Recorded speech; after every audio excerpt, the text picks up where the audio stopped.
अस्सलाम वालेकुम। Don news के साथ मैं हूं अली अब्बास। हेडलाइंस आपने मुलाहिजा की। यहाँ आपको बताएं कि ईरान ने अमरीकी हमले के जवाब में खित्ते में अमरीकी फौजी अड्डों समेत 18 अहम तनसीबात पर हमलों का दावा कर दिया। कुवैत और बहरीन में अमरीकी फौजी अड्डों पर हमले किए गए। पासदारान इनकलाब के मुताबिक आज अलसुब कुवैत में अलीउस्सलाम और अहमद अल जाबिर एयरबेस जबकि बहरीन में शेख ईसा एयरबेस को निशाना बनाया गया। एरोस्पेस फोर्स और बहरिया ने मुश्तरका तौर पर खित्ते में अमरीकी अफवाज के अड्डों पर 2 मरहलों में शदीद हमले किए। पासदारान इनकलाब ने कहा है कि यह कार्रवाई ईरान पर होने वाले अमरीकी हमलों के जवाब में की गई है। इस ऑपरेशन के दौरान अमरीकी अफवाज के ज़ेर इस्तेमाल अड्डों के अंदर मौजूद 18 इंतहाई अहम तनसीबात को टारगेट किया गया।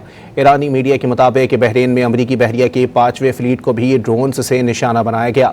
बहरीनी वजारत दाखिला के मुताबिक हमलों के बाद बहरीन में खतरे के सायरन बज उठे।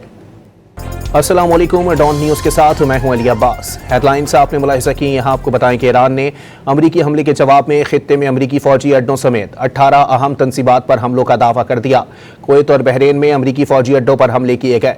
पासदारान इनकलाब के मुताबिक आज अलसुब कुवैत में अलीउस्सलाम और अहमद अल जाबिर एयरबेस जबकि बहरीन में शेख ईसा एयरबेस को निशाना बनाया गया। एरोस्पेस फोर्स और बहरिया ने मुश्तरका तौर पर खित्ते में अमरीकी अफवाज के अड्डों पर 2 मरहलों में शदीद हमले किए। पासदारान इनकलाब ने कहा है कि यह कार्रवाई ईरान पर होने वाले अमरीकी हमलों के जवाब में की गई है।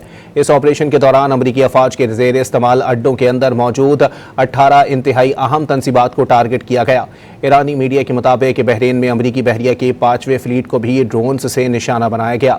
बहरीनी वजारत दाखिला के मुताबिक हमलों के बाद बहरीन में खतरे के सायरन बज उठे।